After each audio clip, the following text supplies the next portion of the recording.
Hi, this is Miss Eglin, and this is a video of the art of ancient Egypt.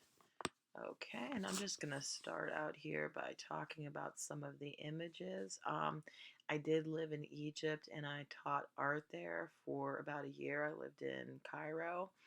Um, and I know some of these images are in the Cairo Museum, and actually, I've seen some of them in the Louvre Museum in Paris. This, for example, is the seated scribe, and a scribe is somebody who did the writing.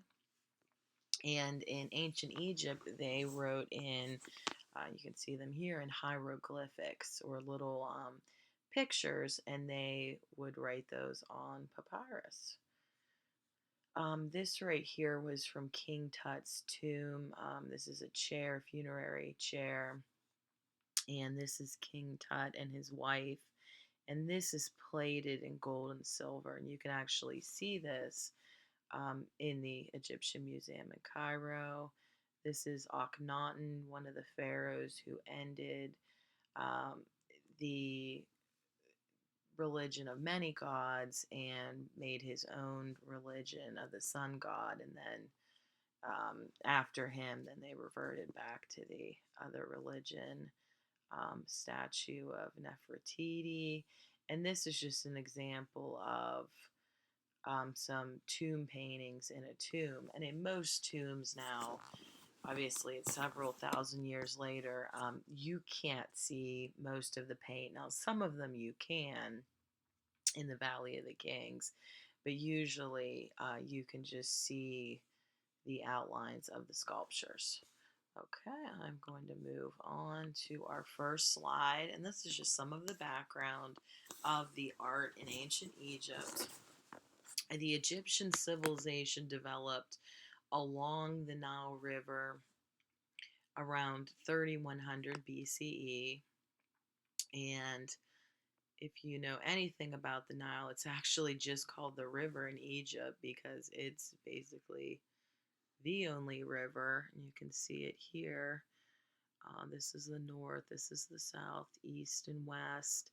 But the Nile flows up here into the Mediterranean. Okay, and there's many cataracts and deltas, but basically, this soil around the river was very fertile and it made Egypt excellent for farming, as it is today. And later in ancient Egyptian civilization, they started to use the Nile for transportation, and it grew very wealthy and powerful, and actually supplied much of the grain for Rome. Okay, and then this is a modern map. For example, Cairo is only about 1,000 years old. The city itself, the ancient capital of Egypt, was Thebes. Okay, and I just put some examples of Egyptian art here for you to see. Okay, religion was extremely important in ancient Egypt. It influenced every part of Egyptian life. Egyptian pharaohs or the rulers were worshipped as gods. They had complete authority over the kingdom. In the ancient Egyptian religion, they believed in life after death, and they actually believed that the bodies would live on in the afterlife. And they did that through the embalming process, using a variety of herbs and spices and salt. And actually, let me get back to this, the desert of Egypt itself, which it does have a very dry climate. When you live there, you don't have dryers. You just put your clothes on the bed, and they are dry very, very, very quickly. Beyond this fertile area here, this is the Sahara Desert. Okay, it's very dry outside of this radius of the Nile. Okay, and architecture. These are the Great Pyramids of Giza, and in reality, they're actually just tombs. These were built for the pharaohs, and this is on the Giza Plateau, and there's actually 9 tombs. These are the three biggest ones. But the afterlife was so important, that people spent their whole life preparing for their afterlife, after death.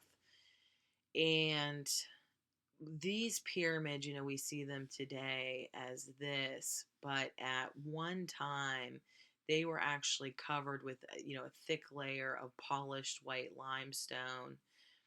The tallest pyramid, the Great Pyramid, it's over 40 stories high. It's really unbelievable to see. And you can get right up to the pyramids. I accidentally climbed one time, but you can go on camel rides around, but you really are not supposed to climb it. Though there actually used to be quite a few people doing so. So I think you can see some of these smaller pyramids. They were some of the queens, and then there's like 3 more pyramids back here on the Giza Plateau. But like the real purpose was, to bury the pharaoh here. And there are actually passages. I personally never went inside a tomb. I was a little afraid of getting stuck. However, I know a lot of people that did, and it's a very tight passage, but you can climb in. There's air vents, and definitely something interesting to study if you are so inclined to do that. Okay, here is the Sphinx. You cannot get this close to the Sphinx. When I was in Egypt in about 2004, 2005, there was construction here. They were digging this all up. But a Sphinx is a mythical creature with the head of a human and the body of a lion. And the face, there was a nose to the Sphinx, but the story goes that when Napoleon invaded in the early 19th century, his troops used the Sphinx for target practice and actually shot off the nose. But this is huge too. It's 60 feet high, 241 feet long, and there's no inscriptions or anything to really say, what was the Sphinx. You don't know. And the Great Pyramids, they're all behind it. And again, the Queen's Pyramids, and there's other pyramids back here. This is still on the Giza Plateau. So when you go to visit the pyramids, you can go see the Sphinx too. Can you go inside? No. I don't know what is actually here. There are other tombs where they think the workers used to live, because the pyramids were built by workers. And there's a lot of other things going on here. The design of the pyramids, each pyramid was built on a almost, perfect, it's not a perfect square, square base. They started out with the bird's eye view, and then they rose up, and they started out, you can see the step pyramid, where they started building them like this, where there were layers. And then there's the bent pyramid, which is kind of like an awkward angle, that you can go see. So it did take a while to get to this perfect design here. But there's 80 pyramids in Egypt that you can, see. But the most famous are Saqqara, that's the step pyramid, the bent pyramid, there's a red pyramid, and then of course the Great Pyramids of Giza are the huge ones. And also, like we said, this was covered in white limestone. They believe too there might have been a gold cap, in the original pyramids. But they're a symbol of stability and strength. They are not going anywhere. They are massive. The only intact tomb ever found was that of King Tutankhamun or King Tut, and that is in Luxor in southern Egypt, where you have the very famous, valley of the kings. And there's also Valley of the Queens. I've never been there. You have to buy tickets to go to King Tut's tomb in the beginning, and I have been to Luxor maybe 3 times, and we never remember to buy the tickets. But from what I've heard, it's actually empty, and most of the things in it are in the Egyptian Museum in Cairo now. Okay, but all of the other tombs were looted. Tomb raiders eventually figured out where they were and, went in, broke in, and took everything. Okay, temples. Pharaohs built huge temples near their hidden tombs to honor their favorite gods, and there's many, many Egyptian gods. There's the sun god Ra, Osiris and Isis, Anubis, the jackal-headed god, and when you go in a lot of tombs and look at a lot of hieroglyphics, you can start noticing them, and each god had a purpose. This temple was built by Ramses, and it is huge. This is at Abul Simbel. Um, I have never been there, and they actually moved it when they built the Aswan High Dam. But this is like for people, and you can see how massive these sculptures are. But they actually had to move this when they built the Aswan Dam, so it's not in its original location. This is one of the biggest temples. This is the Temple of Karnak. It's actually the Temple of Amun Ra, who is, I believe, the sun god. And personally, it's my favorite. I've been there a few times in the day and at night, and it's especially cool at night. All of this is lit up. But this is the hippo style hall, and you can look on these just huge, huge pillars and look up, and they're in different styles. I believe this one is in a lotus style, and you can look on the pillars and see a bunch of different, designs. And you can just imagine these, in their day were all painted. But, there's different gods and things on them. There's Ankh, symbol for, eternal life. There's cartouches with the king's name. In some of the walls in Karnak Temple, there's actually like ancient Greek and Roman graffiti. There's a huge show they put on. It's like they call it, I think, the light show, and they talk about it being the capital of Memphis and, everything that it symbolized. Really, really awesome temple, and it's just massive. Egyptian sculpture is really important because, again, like everything in ancient Egypt, these statues were put in the tombs just in case the body was disturbed, because the Egyptians believed that the soul, or Ka, came, into being with the person and then remained until death, but that when the person died, it would leave the body and then come back. So if the body was destroyed, then they believed that the Ka would actually go into the sculpture.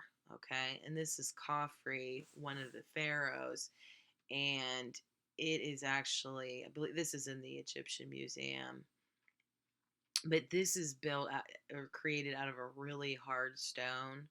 So many of the sculptures that are survived are, made out of a very, very hard stone, like obsidian, or, something that would last, if it was in sandstone or something softer, 3,000 years later, 5,000 years later, it's harder for those to survive.